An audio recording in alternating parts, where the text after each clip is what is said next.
too. What's going on? This preacher. So I'm sitting here at the park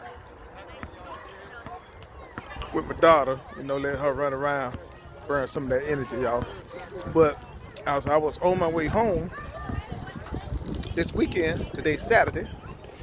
You know, my fan clutch went out in the truck, and I was like, oh man. So I pulled over the side of the road. I was about, I don't know, I'd say about 70 miles away from home. And then first I heard a little humming noise. I'm like, wait, what this humming noise coming on? So then when I heard it, I was like, well, maybe it's because I just replaced the wheel seal on my driver's front. So I was like, well, maybe something went wrong with that. And then I started having that smell. I was like, man, this smells like hot metal. So then after it was humming and smelling like hot metal, I pulled over, and then as I'm pulling over, I heard a pop. I'm like, oh man. So I pull over, put the hood up. As soon as I put the hood up with the light, I see my fan then pressed up against the radiator with my fan clutch went out along with the bearings, and I could see the bearings going out of it. So I was like, oh man, here we go. So I'm like, oh man, but I was still able to make it home. So I was like, man, here we go. And the problem with having these old trucks, let me tell you about the problem with having these old trucks. You just can't go to the dealership and think you're gonna be able to order the part and they're gonna have the part.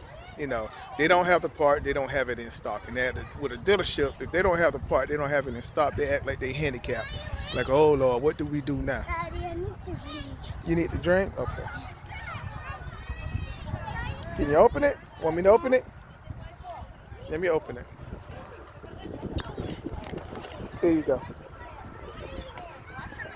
Watch what you're doing.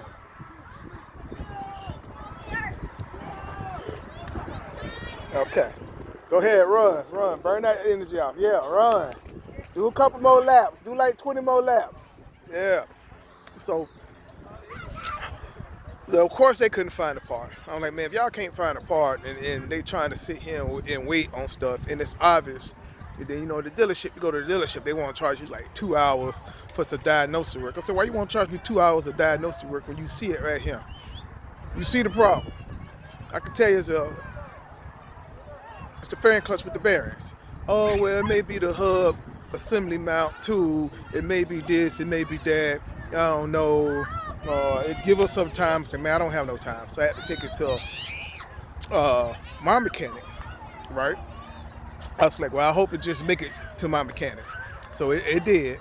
It did make it to my mechanic. It just, the Freightliner dealership was a lot closer. I was just trying to get it off of 95, and the Freightliner dealership is right off of 95. So I took it there first. I didn't get charged nothing because I was an upset customer, and I made a lot of valid points with what they was trying to do. So yeah. So the part for my truck and everything, like I said, nobody have it, so you always got to research it and try to find a place. Then you call these places, and then they don't know if they have it. They got to check their warehouse and all this other particular stuff. And then the place who did have it, they only had used ones. I have a 99, so most likely it's going to be a used part or a remanufactured part. So the used part, which is not that much. The whole piece, along with the hub mounting bracket, is $250, and it's down in Miami, which is about a 1.5, 2 hour ride from it. So they had one, but then it was had a crack in it. I was like, nah, I can't take that one because it got a crack in it. So they go into their warehouse on Monday morning and see if they can pull another piece from another motor. Then the backup plan is I have a remanufactured one out of Iowa, and They actually have it. It's a remanufactured one, so it looks all brand new. And it's for my particular truck in the N14 engine. But the remanufactured one costs $650. And then to get it overnighted, they talk about $350 to get it overnighted. And so I'm trying to decide, okay, if they don't have the part that I need on Monday from these two places. Both places said that they have it, they just got to look at it in the warehouse. They gave me a call Monday morning. But I see it. But if they don't have the part, then I'm gonna go with the remanufactured one because I don't want to be down for so long, So then yeah, I'm gonna bite that bullet and just pay the $650 for the remanufactured one because I know they have it, and it comes with a 200,000 mile warranty on it as well. And I just paid the $350. It's just an estimate. It may not be that much, but you know how they do. But it's $350 for it. So the total cost and everything to get the piece, the part that I need, is $1,023. So of course, yes, I will go with the used one, okay, off the other one for $250 because I can ride down there to Miami and pick it up myself for $250 and ride back. You're only talking about $20 in gas in my little Kia to do that in some time, and I still can pick it up on Monday, so my mechanic can have me back up and running, by Wednesday next week. So yes, I'd rather pay the $250 for the used one instead of paying the $1,023.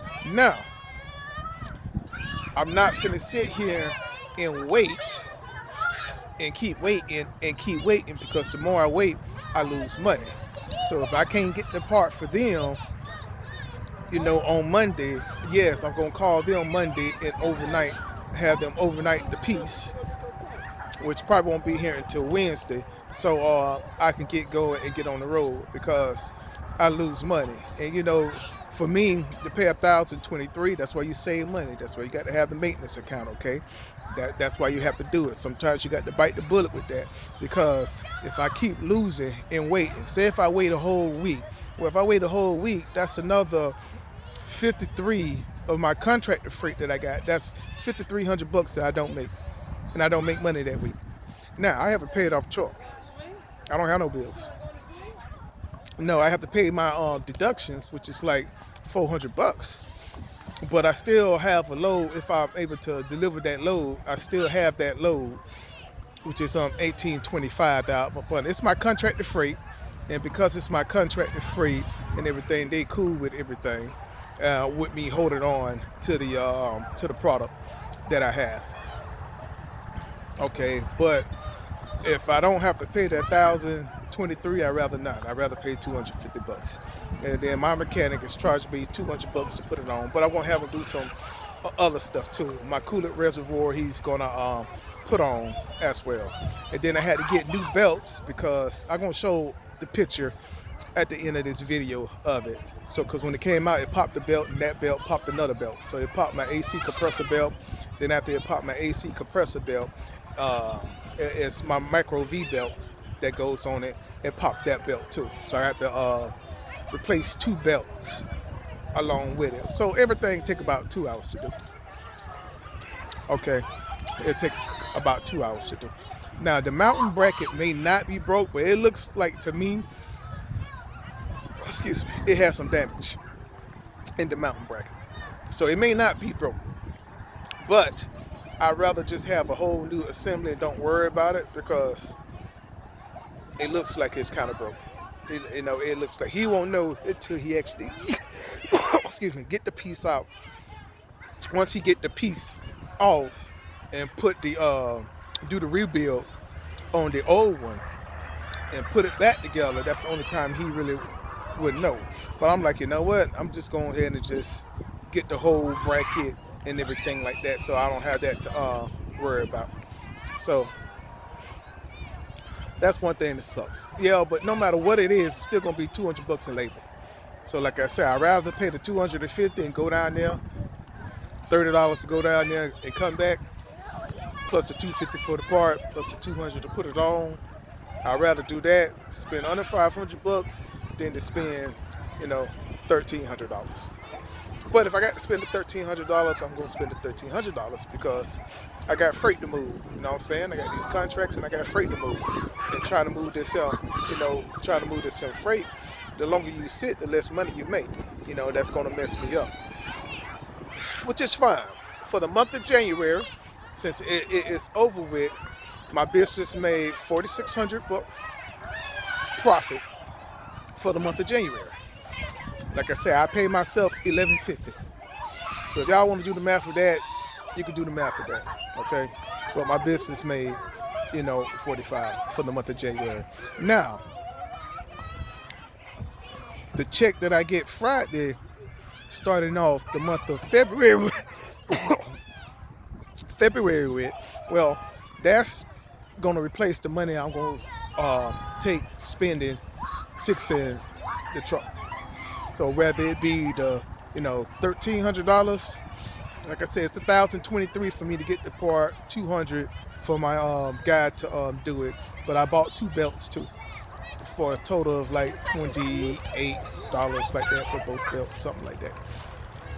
So I did have to buy the 2 belts, so that's why I say $1,300. I know some of y'all mathematicians be out there analyzing everything everybody say, and we just be giving you like estimate or approximate numbers.